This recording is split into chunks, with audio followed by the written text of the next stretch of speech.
les Européens, c'est une colonie numérique depuis belle lurette. Même avant Macron, c'était déjà une colonie numérique. Macron a hyper accéléré les choses, mais c'était vraiment déjà une colonie numérique. Et pourquoi tu emploies ce mot très fort de colonie numérique américaine, donc, en l'espèce, et quelles sont les conséquences alors ? Parce qu'il nous arrive exactement la même chose que ce qu'on a fait en Afrique au XIXe siècle. On a débarqué en Afrique, on leur a apporté l'école, les routes, des infrastructures, tout un tas de choses. Et puis, ils sont quand même bien aperçus que les infrastructures servaient quand même à exfiltrer des matières premières de façon à les ramener sur le continent européen pour en faire la richesse. C'est exactement ce qui s'est passé en France avec le numérique. Les Américains ont débarqué avec des infrastructures, des choses qui ont permis vraiment de transformer radicalement notre économie et de passer à la révolution numérique qu'on était bien incapable de faire par nous-mêmes, ne serait-ce que parce qu'on s'était accroché au Minitel jusqu'au dernier moment en disant non, Internet, pas de ça chez nous, on marchera pas. Nous on a le Minitel. Donc il a bien fallu rattraper le retard, c'est une tradition en France, et du coup les Américains étaient les bienvenus. Et puis, maintenant, on est en train de s'apercevoir que, quand même, les données personnelles partent aux États-Unis.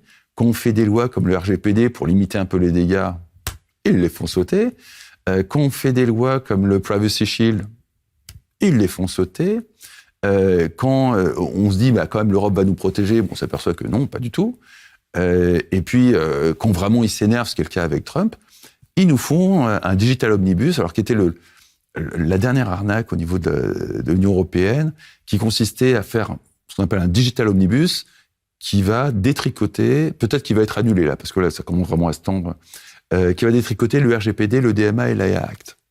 C'est-à-dire qui va permettre aux Américains de piller tranquillement nos données personnelles, sans trop de contraintes législatives. On vend l'État, on vend toutes les administrations publiques, les données de l'État, les données de santé aux GAFAM, depuis très très très longtemps.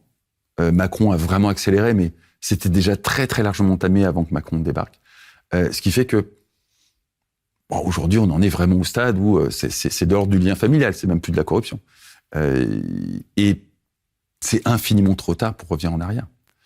Et là, on a une espèce de numéro de marionnette où tout d'un coup, les tenants du pouvoir se découvrent souverainistes, alors que c'était les mêmes qui vendaient les données de santé des Français à Microsoft avant-hier, qui installaient les systèmes de réservation, là encore, médicaux sur du AWS avec un système Salesforce, là aussi un gros acteur de la tech américaine, et qui ont tout filé aux GAFAM pour s'apercevoir, après 2 mandats, que « Ah mon Dieu, on n'a plus la moindre souveraineté et il faut protéger les enfants ».